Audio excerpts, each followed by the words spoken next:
أبك إني أتصنبنا تصنت عمت متسأن إذا حلفك ألسن استجبطوا عوتاتن بحفشان ترجمنا تصنت دما بفلا يزقل زتفر عليه تحسطو يزقرب تمالي أب سينما روما زقرب مدب دما أكل ناتي بزعبازي سام قلتكي إن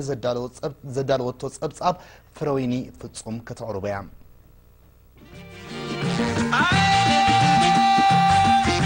والبشينا غيتنا عزيك اللي عندك عايزينه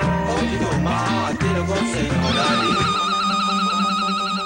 بمغنيات مبل 23 عمد زنبلنا تنت مالي 10 شمونتو قنبت هاب سينما روما انتار وررتن دحر باهلن زازنتوا سندايت فيلمن موسيقاوي دراما نمريت قريبا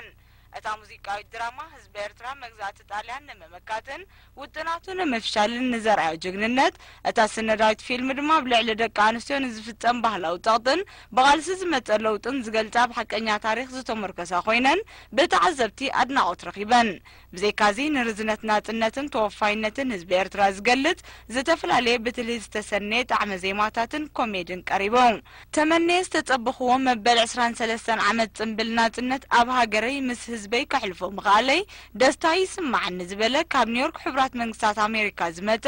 አቶ በርሀ ክፍለን ካብ ኖርዌይ ዝመጸ አቶ ገብረ ንጉስ ርሶምን ኣብዛብ ወሪቶ አስመራ ዝያዳ ወቂባን ደሚቃን ከም ዝረኸብዋ ድሕሪ ምሕባር ዝቐርብ ዘሎ ባህላውን ስነ ጥበባውን መደባት ንኤርትራው መኸተ ዝያዳ ዝሕይል ኮይኑ ከም ዝረኸብዎ ገሊጾም ኣብዚ ከተማ ጽቡቕ ምቅርራባት ኣሎ ቀኒሎ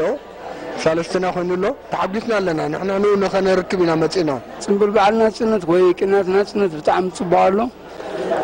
አስመራ ከተማ ካብ ቀደማ ወቂባ ዝያዳ ደሚቃ ትርከብ ካብ ኖርዌይ ዝመጹ አሕዋት ዳንኤል ገብረ ንጉስን ዮሐንስ ገብረ ንጉስን ድማ ህዝብ ኤርትራ በፍሱህ መንፈስ ዓበ ምስነሽቶ ንበዓልና ጽነቱ በድምቀት ክጽምብል ምርአዮም ንሃገራዊ ፍቅሮም መሊሱ ከም ዝደርዑ በመግላጽ አመጻይ ዓመት መጸ በዓልና ጽነት ኣብ ሃገሮም ከሕልፍዎ ምዃኖም አረጋጊጦም ኩሉ ጽቡቅ በቃ ረኽብዮ ኩሉም ህዝብታት ሕጉሳት ኮይኖም ኩሉ ጽቡቅ ረኽብዮ አነ በጣም استبو يمثلنيو كات كل التكات مثلا كومبيشاتو كله ببانديرات تشلمو كله حزب ኤርትራ ተሐግሶም ስለ የሰራን 4 ጉንበት ቀሪቡ ሶምንታይ ተሪፈዋ በቃ በጣም ተሐግሰ ሳላ በጃ ዘሐለፉ ስዋዓትና ምስድራናን ህዝብናን ናጽነትና በሐጎስ ነስተማቀራለና ዝበሉ ህፃናት ሮዳስ ዮሴፍ ሉሊያ ዳንኤል አክሊሉ ተኽሉን ሮቤል በረኻትንካ ነቦታቶምን አዴታቶምን ጅግንነት ኮርሱን ባህል ህብረተሰቦም ከኽብሩን ከም ዝጽዕሩ ረድዮም በጣም ጽቡቅ ኺበዮ ምስድራይ ዋላ ምስሕዋቴ ምስዓበይ ተዋቴ ኮይነ በጣም ጽቡቅ ይሕልፈለሁ ማለት ነቶም ዝሐለፉ ጀጋንና ብዙሕ ጀጋን ስለ ዝሐለፉና احنا ምሕድሮም ከተሎም ከንዕበረሎም ብዙሕ ብሩህ መጻለና ናና ኢሎም ዘነዛና ጽነት ነስተማሩ ደለና ብዙሕ መስገድልን ሽግርን ከም ዝሐለፉ ክርጃና ከም ዘሎን መጻኦም ብሩህ መጻኑ ክኾነልና ናናውን ዝባልና ጽነት እዚህሉስ በቃ ከምዚ ትንፋስ አይምረኸምና ነርና ናት ባሕጭር